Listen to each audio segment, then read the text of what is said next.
জন্মের পরে থেকে শুনেছি যে মেয়েরা নাকি মাজাত। যখন একটু একটু বড় হইলাম তখন আমার বাপে আমার বুঝাইতো, মারে তুই হইলো মাজাত, তোর সবটাই সহ্য করতে হবে। কিন্তু আমার আজকে একটা কথা বলতে আমি বাধ্য হইলাম, মেয়েরা যদি মাজাতি হইতো তাহলে একটা মেয়ে হইয়া আরেকটা মেয়ের জীবন কেমনে নষ্ট করে। আমি জানি না আমি কতটুকু ভালো, আমি বলি না যে আমি ভালো, কিন্তু আমার রুচি কখনো আসবে না একটা মেয়ে হয়ে আরেকটা মেয়ের জীবন নষ্ট করার।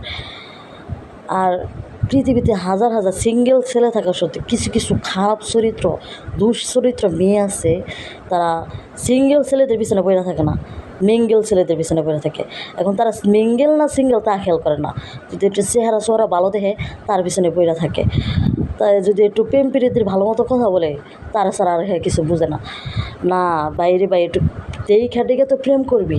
আর একটা স্বামী স্ত্রী সম্পর্কে যতদিন পর্যন্ত তৃতীয় কোনো লোক না আসে ততদিন পর্যন্ত ওই সংসারটা একদম পারফেক্ট। যখনই একটা মানে তৃতীয় কোনো লোক আসে, এটা স্বামীর পক্ষ থেকে হোক আর ওয়াইফের পক্ষ থেকে হোক, তখনই ওই সংসারটা ফাটল ধরছে। এরকম হাজার হাজার সংসার দেখা যায় 20 বছর 15 বছর হয়ে যায় সংসার করতেছে, পারফেক্ট ছিল এতদিন, কিন্তু তৃতীয় একটা লোক এসে তাদের সংসারটা একদম একদিনে 1 মিনিটে একবার শেষ করে দেয়। তা আমি বলতে চাই, না ছোটো থেকে যখন শুনছি যে মেয়ে হলো মেয়ের জাত, তাহলে মেয়ে হয়ে কেমনি আরেকটা মেয়ের জীবন নষ্ট করে। মেয়েরা যদি মেয়ের জাতি হইতো তাহলে তারা একটা মেয়ের জীবন নষ্ট করতো না। হ্যাঁ, তো মেয়ের নামে কলঙ্ক। আর আমি এটা বুঝি না, একটা সিঙ্গেল মেয়ে হয়ে আর একটা মিঙ্গেল ছেলের পিছনে কেমনে লেইলা থাকে, রুচি আসে কেমনে। কিছু কিছু খারাপ মহিলা আছে, তাদের দ্বারা এগুলো সম্ভব, ভালো কোনো মেয়েদের দ্বারা এরকম সম্ভব না। আল্লাহ সবাই রেহা দেয় দেখ, তার সাথে সাথে আমারে দেখ।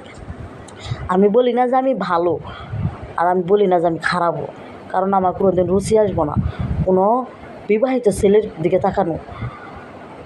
এরকম হাজার হাজার সংসার একটা মানে খারাপ মহিলার কারণে ভাঙে। ছেলেরা তো বউ রেখা একটা মানে একটু চেহারা চোহারা পাইলে, চেহারা না থাকলেও কুত্তার মতো চেহারা থাকলে পরেও দেখা যাবো যে যদি একটু কোনো মেয়ে একটু আশ্রয় দেয় ওটার বগলে যাবই।